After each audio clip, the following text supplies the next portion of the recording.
পৃথিবীর musical legend Michael Jackson. এই নামটা শোনোনি এমন মানুষ খুঁজে পাওয়া দুষ্কর। তার গাওয়া গানগুলো আজও মানুষকে রীতিমতো ক্রেজি করে তোলে। কিন্তু তুমি হয়তো জানোই না যে এই মহাতারকা হতে গিয়ে তার জীবনের প্রতি পদে পদে কত কষ্ট সহ্য করতে হয়েছিল। তাই আজ নিয়ে এলাম মাইকেল জ্যাকসনের সেই অজানা গল্প নিয়ে, যা জানার পর তুমি নিজেও আরেকবার তার ফ্যান হয়ে যাবে। তো চলো শুরু করি মাইকেল মুভির এক্সপ্লেনেশন। মুভির শুরুটা হয় 1966 সালে আমেরিকার ইন্ডিয়ানা অঙ্গরাজ্যের একটা গ্রাম গ্যারি, আর সেখানেই বাস করে একটা কৃষ্ণাঙ্গ পরিবার। এই যে বাচ্চাগুলোকে খেলতে দেখছো, এরা আপন 5 ভাই। ছোটবেলায় দস্যিপনা তো সব বাচ্চারাই করে, কিন্তু এই পরিবারটা একটু ভিন্ন, কেননা তাদের বাবা ছিল কড়া প্রকৃতির এক মানুষ। এই লোক এমন এক বাবা যার কাছে কিনা বাচ্চাদের শখ আহ্লাদ বলে কিছুই নেই। সে কেবল জানে টাকা আর খ্যাতি। এই বিষয়টা বোঝা যায় তখনই যখন দেখা যায় জোসেফ নামের এই লোকটি তার বাচ্চাদের কড়া গলায় বলছে, অনেক হয়েছে, এখন লাইন দিয়ে দাঁড়াও। কিন্তু কিসের জন্য তাদের লাইন দিতে হবে? আসলে তাদের গানের প্র্যাকটিসের টাইম হয়ে গেছে। ফলে সবাইকে নিয়ে জোসেফ তার বাড়িতে ঢুকে তাদের বাধ্য করে মিউজিক প্র্যাকটিস করতে। আর ঠিক এখানে আমরা দেখতে পাই ছোট্ট ছেলে মাইকেল জ্যাকসনকে। মাইকেল তার সব ভাইদের ছোট, কিন্তু মিউজিকের দিক থেকে সে ভীষণ ট্যালেন্টেড। তবে তার এই ধরা বাঁধা মিউজিক শেখা একদম পছন্দ নয়। কিন্তু যার ঘরে এমন বাবা রয়েছে, তার পক্ষে টু শব্দ করার মতনও সাহস নেই। এখন তোমার মনে প্রশ্ন আসতে পারে যে জোসেফ আসলে কি করে, আর কেনই বা সে বাচ্চাদের উপরে এমন মেন্টাল টর্চার চালায়। আসলে জোসেফ পেশায় একজন সাধারণ স্টিল মিলের শ্রমিক। তার সামান্য আয়ে এই বিশাল পরিবারের অভাব কোনোভাবেই দূর হয় না। ফলে দারিদ্রতা তাকে ভেতর থেকে একদম শক্ত আর স্বার্থপর বানিয়ে দিয়েছে। সে খুব ভালো করেই জানে যে তার ছেলেদের ভিতরে মিউজিকের দারুণ একটা প্রতিভা লুকিয়ে আছে।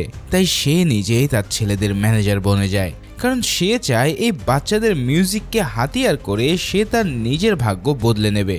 এভাবেই সে তার বাচ্চাদের সাধারণ শৈশব কেড়ে নিয়ে তাদের জোর করে টাকার মেশিন বানানোর ছক কষতে থাকে।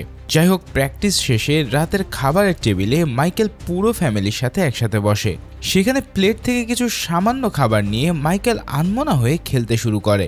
তার এমন একটা কাজ দেখে বড় বোন লাটোয়া বিরক্ত হয়ে তাকে কড়া গলায় ধমক দিয়ে দেয়। এদিকে তার মা ক্যাথরিনও তাকে খাবার নষ্ট না করতে বারণ করে। কিন্তু ঠিক তখনই তাদের বাবা জোসেফ ডাইনিং টেবিলে একটা নতুন ঘোষণা দিয়ে দেয়।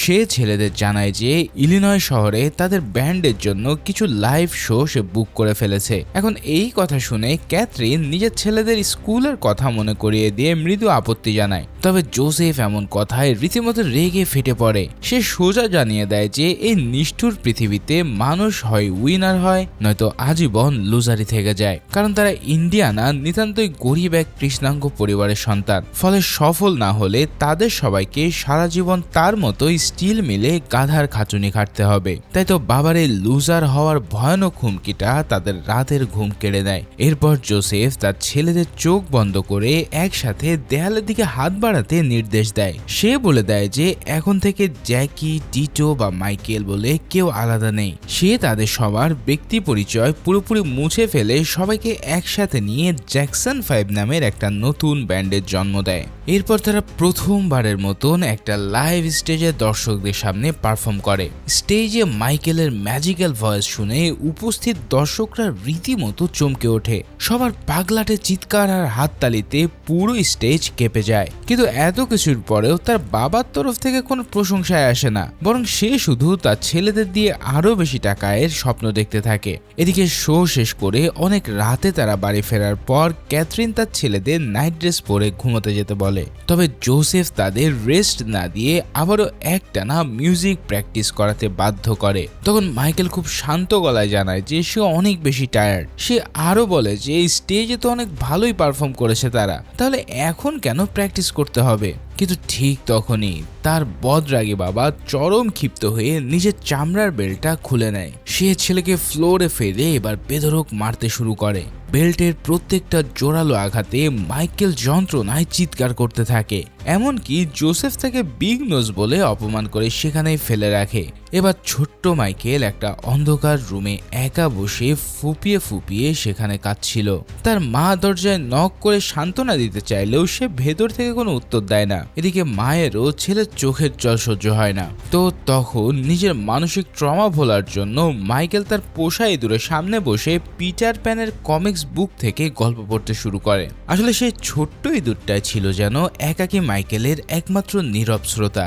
মাইকেল কিন্তু নিজের শিকল ভেঙে পিটার প্যানের মতোই নেভারল্যান্ডে পালিয়ে যেতে চাইতো, কারণ বাস্তব জীবনে সে ছিল বাবার তৈরি করা এক অদৃশ্য খাঁচায় বন্দী। সে চাইতো এই দম বন্ধ করা মিউজিক জগৎ থেকে কোনোভাবে মুক্তি পেতে, কিন্তু তার এই সাময়িক শান্তির রাতে শেষ পর্যন্ত অপেক্ষা করছিল আরো বড় এক চ্যালেঞ্জ। কেননা খুব শীঘ্রই তারা এমন একটা কোম্পানিতে অডিশন দিতে যাবে যা তাদের পুরো জগৎকে চিরতরে বদলে দেবে। তো পরের দিন জোসেফ তার ছেলেদের নিয়ে সোজা মেচাউন নামের একটা বিখ্যাত মিউজিক প্রোডাকশন কোম্পানিতে অডিশন দিতে হাজির হয়। সেখানে কোম্পানির মালিক মিস্টার গর্ডি আর ম্যানেজার সুজানের সামনে তারা তাদের জাদুকরী পারফরমেন্স দেখায়। কিন্তু স্টুডিওর ভিতরে গান রেকর্ড করার সময় ছোট্ট মাইকেল একটু বেশি নাচানাচি করছিল, কারণ প্রথম থেকে তার এভাবে নেচে নেচে গান করার একটা বড় অভ্যেস ছিল। কিন্তু স্টুডিওতে তাকে মাইক্রোফোনের সামনে এক জায়গায় শান্ত হয়ে দাঁড়িয়ে গান গাইতে বলা হয়। এতে করে মাইকেল বেশ নার্ভাস হয়ে পড়ে, কেননা তার বারবার মনে হচ্ছিল যে সে একটু ভুল করলে হয়তো তার বাবা তাকে আবার মারধর করবে। কিন্তু মিস্টার গৌরি খুব সহজে বুঝতে পারে যে এই ছেলের ভিতরে অদ্ভুত এক অলৌকিক প্রতিভা লুকিয়ে আছে। তাই সে মাইকেলকে খুব সুন্দর করে স্টুডিওর ভলিউম ফেডার আর ইকুয়ালাইজেশনের মতন টেকনিক্যাল বিষয়গুলো হাতে কলমে বুঝিয়ে দেয়। ফলে মাইকেল একটু রিল্যাক্স হয়ে নিজের বেস্ট পারফরমেন্স বের করে আনে। তার গানের নিখুঁত টোন আর পারফেক্ট পিচ শুনে স্টুডিওর সবাই তো পুরো হা হয়ে যায়। এভাবেই তাদের সেই প্রতিভার জোরে মোটাউন কোম্পানির সাথে তাদের 5 বছরের একটা বড় চুক্তি সাইন হয়ে যায়। এরপর জ্যাকসন 5 ব্যান্ড এই কোম্পানি থেকেই বেশ কিছু সুপারহিরো গান রেকর্ড করতে শুরু করে। বিশেষ করে তাদের এবিসি নামের গানটা রিলিজ হওয়ার পর পুরো দুনিয়া যেন তাদের পায়ের নিচে চলে আসে। রাতারাতি এই 5 ভাই আমেরিকার আনাচে কানাচে মারাত্মক লেভেলে জনপ্রিয় হয়ে ওঠে। পৃথিবীর বড় বড় নিউজ চ্যানেল আর ম্যাগাজিন কোম্পানিগুলো এই ছোট্ট ছেলেটার ইন্টারভিউ নেওয়ার জন্য রীতিমতো লাইন লাগিয়ে দেয়। ফলে তাদের গানের রেকর্ড আর সিডি বিক্রি করে জ্যাকসন ফ্যামিলি কামাতে থাকে কারি কারি টাকা। তখন তারা ইন্ডিয়ানা সেই ধুলোমাখা বস্তি ছেড়ে ক্যালিফোর্নিয়ার এক বিশাল বিলাসবহুল বাড়ি কিনে ফেলে। তাদের সেই নতুন রাজপ্রাসাদ দেখাশোনা করার জন্য সারাক্ষণ প্রায় 10-12 জন চাকর বাকর নিযুক্ত থাকে। এমনকি ছোট্ট মাইকেলের নিরাপত্তার জন্য বিল নামের একজন পার্সোনাল বডিগার্ডকেও সবসময় তার সাথে ছায়ার মতন লেগে থাকতে দেখা যায়। বুঝতেই পারছো, এক সময়ের সেই অভুক্ত গরিব পরিবারটি এখন আক্ষরিক অর্থে টাকার পাহাড়ে বসে আছে। কিন্তু এই টাকার পাহাড় আর গ্ল্যামারাস জীবনের আড়ালে মাইকেলের আসল অবস্থাটা কেমন ছিল? আসলে বাইরে থেকে সবকিছু একদম পারফেক্ট মনে হলেও মাইকেলের ভেতরের পৃথিবীটা ছিল চরম একাকিত্বে ভরা। তার সমবয়সী কোনো স্বাভাবিক বন্ধু ছিল না, কারণ বাবা তাকে সবসময় ভাইদের সাথে গান প্র্যাকটিসে আটকে রাখত। এমনকি তার নিজের ভাই বোনদের সাথেও তার খুব একটা ভালো সম্পর্ক গড়ে ওঠেনি। তাই তো নিজের এই নীরব একাকিত্ব কাটানোর জন্য সে বিভিন্ন গল্পের বই পড়ে সময় কাটাতো, কিংবা বিশাল সেই বাড়ির আঙিনায় সে নানা রকম পশু পাখি পুষতে শুরু করে। তার সেই অদ্ভুত চিড়িয়াখানায় বিশাল সাইজের অজগর সাপ, লামা, ময়ূর আর বাবলস নামের একটা কিউট শিম্পাঞ্জি ছিল। সেই নির্বাক প্রাণীদের সাথে নিজের মনের সব জমানো কষ্টগুলো শেয়ার করত, কারণ মানুষের চেয়ে এই অবলা প্রাণীগুলোকেই তার বেশি আপন মনে হতো। এদিকে হাজার হাজার ফ্যান তাকে দেখার জন্য বাড়ির বাইরে ঘন্টার পর ঘন্টা দাঁড়িয়ে থাকলেও বিশাল সেই প্রাসাদের ভিতরে সে ছিল পৃথিবীর সবচেয়ে একা একজন মানুষ। যাই হোক, দেখতে দেখতে বেশ অনেকটা সময় পেরিয়ে যায় আর ক্যালেন্ডারের পাতা ঘুরে চলে আসে 1978 সাল। এই সময়ের মধ্যে ছোট্ট মাইকেল অনেকটা বড় হয়ে টিনেজে পরিণত হয়েছে। ইতিমধ্যেই মোটাউন মিউজিক কোম্পানির সাথে তাদের সে 5 বছরের পুরানো কন্ট্রাক্টও শেষ হয়ে যায়। ফলে তারা এপিক রেকর্ডস নামে সম্পূর্ণ নতুন একটা মিউজিক কোম্পানির সাথে কাজ শুরু করে দেয়। কিন্তু এতদিন ধরে ভাইদের সাথে ব্যান্ড ব্যান্ড হয়ে কাজ করার পর মাইকেলের মনে এখন এক নতুন স্বপ্ন জন্ম নেয়। সে এখন সম্পূর্ণ একা একা নিজের মতো করে কিছু সোলো গান রেকর্ড করতে আগ্রহ প্রকাশ করে, কারণ তার মাথায় সবসময় নতুন নতুন গান আর দারুণ সব লিরিক্স সুর ঘুরপাক খেত। সে চায় তার এই জাদুকরী আইডিয়াগুলোকে কোনো রকম বাধা ছাড়াই পৃথিবীর সামনে তুলে ধরতে, কিন্তু এই কথাটা তার রাগী বাবাকে সরাসরি বলার মতন সাহস তার কিছুতেই হচ্ছিল না, কেননা তার বাবা জোসেফ তখনও পর্যন্ত তাদের ব্যান্ডের মেইন ম্যানেজার হিসেবে সবকিছু কন্ট্রোল করছিল। তাই একা গান গাইতে হলেও তাকে সবার আগে বাবার কাছ থেকে পারমিশন নিতে হবে। তবে এই দমবন্ধ পরিস্থিতি থেকে বের হওয়ার জন্য মাইকেল একটা হেভি উপায় বের করে নেয়। সে সরাসরি বাবার কাছে না গিয়ে কুইন্স জোন্স এবং এপিক রেকর্ডস কোম্পানির বড় ম্যানেজারদের কাছে নিজের এই সলো অ্যালবামের ইচ্ছার কথা জানায়। এখন কোম্পানির লোকজন তো মাইকেলের এই আইডিয়া শুনে আনন্দের রীতিমতো লাফিয়ে ওঠে, কারণ তারা খুব ভালো করেই জানে যে মাইকেলের মতন সুপারস্টারের সোলো গান মানেই মার্কেটের রীতিমতন টাকার বন্যা বয়ে যাওয়া। ফলে তারা নিজেরা গিয়ে জোসেফের সাথে এই সোলো অ্যালবামের ব্যাপারে একটা কঠিন মিটিংয়ে বসে। অনেক দর কষাকষি করার পর জোসেফ অবশেষে রাজি হয়, কিন্তু সে একটা ভয়ানক শর্ত জুড়ে দেয়। সে জানায় যে মাইকেলকে প্রতিদিন সকাল 9টা থেকে 5টা পর্যন্ত তার ভাইদের সাথে ব্যান্ডের হয়ে খাটতে হবে, আর এরপরে যদি রাতে এনার্জি থাকে তার, তবে সে নিজের সোলো রেকর্ড গান গাইতে পারবে। এখন এই অমানবিক শর্তটা শুনে মাইকেলের মনে একটা চাপা জেদের জন্ম নেয়। কিন্তু আদৌ কি সম্ভব এরকম সারাদিন খাটুনের পর আবার নিজের অ্যালবাম তৈরি করা? কিন্তু তারপরেও সে তার ভাইদের সাথে ব্যান্ডের জন্য হাড় ভাঙা খাটুনি করে। এরপর রাতের নিস্তব্ধতা নামলেই সে চলে যেত স্বপ্নের সোলো অ্যালবামের কাজ শুরু করার জন্য। এভাবেই দিনের পর দিন না ঘুমিয়ে সে অফ দ্য ওয়াল নামের সেই আইকনিক অ্যালবামটা রিলিজ করতে সক্ষম হয়। ফলে রিলিজ হওয়ার সাথে সাথেই এই অ্যালবামের গানগুলো পুরো দুনিয়া জুড়ে রীতিমতো সাইক্লোন তৈরি করে দেয়। রেডিও স্টেশন থেকে শুরু করে নাইট ক্লাব, সব জায়গাতেই শুধু তার গান বাজতে থাকে। এমনকি তার এই জাদুকরী নাচের স্টেপ আর গানের স্টাইল তাকে গ্লোবাল সুপারস্টারে পরিণত করে ফেলে। এদিকে পুরো পৃথিবীর কোটি কোটি মানুষ তাকে এক ঝলক দেখার জন্য পাগল হয়ে থাকলেও তার ব্যক্তিগত জীবনটা ছিল চরম হতাশায় মোড়ানো, কারণ এত বড় সুপারস্টার হওয়ার পরেও সে নিজের পরিবারের কাছে একদম একা অনুভব করত। তাই তো নিজের সেই একাকিত্ব কাটানোর জন্য সে তার পোষা প্রাণীগুলোর সাথে সময় কাটাতে শুরু করে। সে তার পোষা প্রাণী ব্রাবলসকে নেভারল্যান্ড আর পিটার প্যানের গল্প শোনাতো। এখন তুমি হয়তো ভাবছো এত ফেম আর টাকা থাকার পরেও তার সমস্যাটা ঠিক আসলে কোথায়? আসলে ছোটবেলায় তার বাবা তাকে সবসময় বিগ নোজ বা ভোতা নাক বলে চরম অপমান করত। সেই বডি শেমিং এর ভয়ানক স্মৃতিটা তার অবচেতন মনে একটা গভীর ক্ষত তৈরি করে রাখে। ফলে সেই আয়নার সামনে দাঁড়ালে নিজের চেহারাটাকে রীতিমতো ঘৃণা করত।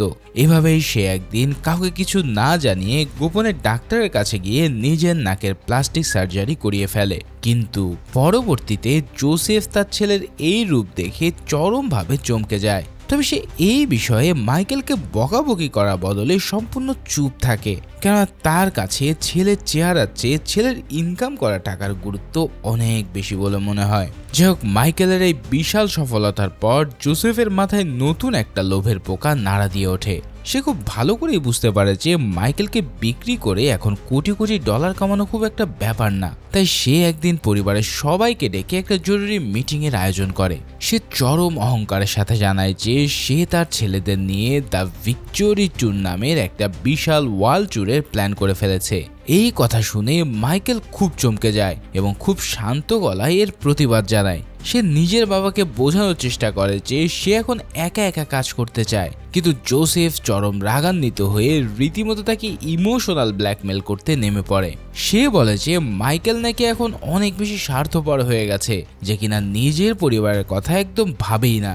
ফলে বাবার এই ভয়ানক কথাগুলো মাইকেলের বুকে রীতিমতো তীরের মতো বিঁধে যায়। সে রাগ আর চরম অভিমানে সে মিটিং রুম থেকে বেরিয়ে সোজা নিজের গাড়িতে ওঠে। তার পার্সোনাল বডিগার্ড বিল তখন ড্রাইভিং সিটে বসেছিল। মাইকেল তাকে গাড়ি নিয়ে অনেক দূরের কোনো একটা অজানা ফাঁকা রাস্তায় যেতে নির্দেশ দেয়। এবার সেখানে গিয়ে সে বিলের কাছে নিজের মনের সব ক্ষোভ আর দুঃখ যন্ত্রণা প্রকাশ করতে থাকে।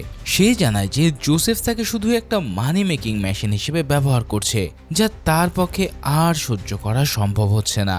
তখন বিল তাকে খুব সিরিয়াস একটা পরামর্শ দেয়। সে মাইকেলকে একজন ভালো উকিল ধরে জোসেফকে ম্যানেজার পদ থেকে চিরতরে সরিয়ে দেওয়ার এক ভয়ানক ছক কষে। তবে বিলের এই মাস্টার প্ল্যান শুনে তো মাইকেলের চোখে একটা অদ্ভুত চমক খেলে যায়। সে খুব ভালো করে জানে যে নিজের বাবাকে তার পদ থেকে সরানো মোটেও কোনো সহজ কাজ হবে না, কারণ জোসেফ কোনোভাবেই তার এই সোনার ডিম পাড়া হাঁসটাকে সহজেই ছেড়ে দেবে না, বরং সে যে কোনো মূল্যে মাইকেলকে তার এই বিশাল ট্যুরে পারফর্ম করতে বাধ্য করবেই। এখন মাইকেল কি সত্যিই পারবে নিজের বাবার বিরুদ্ধে কি এমন একটা ভয়ানক লিগ্যাল অ্যাকশন নিতে, কিংবা জোসেফ কি তার এই বিদ্রোহী ছেলেকে আটকানোর জন্য নতুন কোনো সাইকো লেভেলের প্ল্যান চালবে? এই সব কিছুই আমরা জানতে পারবো ধীরে ধীরে। তো এই চরম মেন্টাল প্রেশার আর একাকিত্বের মাঝেই মাইকেল শেষমেশ একটা বড় সিদ্ধান্ত নিয়ে নেয়। সে নিজের বাবাকে রাস্তা থেকে সরানোর জন্য লস অ্যাঞ্জেলাসের একটা ল ফার্মে চলে আসে। সেখানে জন ব্রাঙ্কা নামের এক ইয়াং আর মারাত্মক লেভেলের উকিলের সাথে তার পরিচয় হয়। ব্রাঙ্কার কনফিডেন্স আর সোজা কথা বলার স্টাইল দেখে মাইকেল তাকে নিজের পার্সোনাল উকিল হিসেবে নিয়োগ দেয়। এরপর সে ব্রাঙ্কাকে তার জীবনের সবচেয়ে কঠিন কাজটার দায়িত্ব দেয়, আর সেটা হলো জোসেফকে ম্যানেজার পদ থেকে লিগালি বরখাস্ত করা। এদিকে একটা ফ্যাক্স বার্তার মাধ্যমে নিজের ছেলের কাছে ফায়ার হওয়ার খবর পেয়ে জোসেফ রাগে একদম অন্ধকার হয়ে যায়। সে নিজের হাতে চামড়ার বেল্ট খুলে নিয়ে মাইকেলকে বেধড়ক মারার জন্য পাগলের মতো খুঁজতে থাকে, কিন্তু ঠিক তখনই তার স্ত্রী ক্যাথরিন এসে একদম শক্ত হাতে এই লোকটাকে আটকে দেয়। সে জোসেফকে পরিষ্কার জানিয়ে দেয় যে মাইকেল এখন অনেক বড় স্টার, তাই তার গায়ে হাত তোলার সাহস যেন সে আর কখনো না করে, কারণ মাইকেলের এই বিশাল সফলতার জন্যই আজ তার পুরো ফ্যামিলি টাকার পাহাড়ে বসে আছে, যার ফলে জোসেফের এই বাড়াবাড়ি এখন আর কেউই মেনে নেবে না। যাই হোক, এই ভয়ানক ফ্যামিলি ড্রামার পর মাইকেল সম্পূর্ণ স্বাধীনভাবে নিজের নতুন অ্যালবামের কাজে ফোকাস দেয়। একদিন টিভিতে লস অ্যাঞ্জেলাসের গ্যাং ওয়ার আর মারামারির ভয়ঙ্কর নিউজ দেখে তার মাথায় একটা অদ্ভুত আইডিয়া আসে। সে মিউজিকের মাধ্যমে এই ক্রিমিনাল গ্যাং মেম্বারদের এক করার জন্য ক্রিপস অ্যান্ড ব্লাডস নামে দুটো রাইভাল গ্যাংকে নিজের স্টুডিওতে ডেকে পাঠায়। সেখানেই সে তাদের সবাইকে নিজের বিট ইট গানটি শর্ট ফিল্মে ব্যাকগ্রাউন্ড ডান্সার হিসেবে কাজ করার অফার দেয়। আর এভাবেই সেই মিউজিকের সাহায্যে সমাজের এক ডার্ক সাইডকে পজিটিভ এনার্জিতে বদলে দেওয়ার এক অসাধারণ দৃষ্টান্ত স্থাপন হয়। এরপর মাইকেল রিলিজ করে থ্রিলার অ্যালবাম, আর এই অ্যালবাম তো রীতিমতো পুরো সাইক্লোন করে দেয়। কিন্তু এত বিশাল সেলস থাকার পরেও এমটিভি চ্যানেল তার কোনো মিউজিক ভিডিও প্লে করতে রাজি হয় না, কারণ তারা সেই সময় রেসিজমের কারণে কোনো ব্ল্যাক আর্টিস্টের গান তাদের চ্যানেলে চালাতো না। এখন এই রেসিজম দেখে মাইকেল আর তার উকিল সোজা সিবিএ রেকর্ডসের মালিক ওয়াল্টারকে কড়া একটা আলটিমেটাম দেয়। তারা হুমকি দেয় যে এমটিভি যদি আগামী 10 মিনিটের মধ্যে মাইকেলের গান না চালায় তাহলে তারা সিবিএস রেকর্ড থেকে আজীবনের জন্য বিদায় নেবে।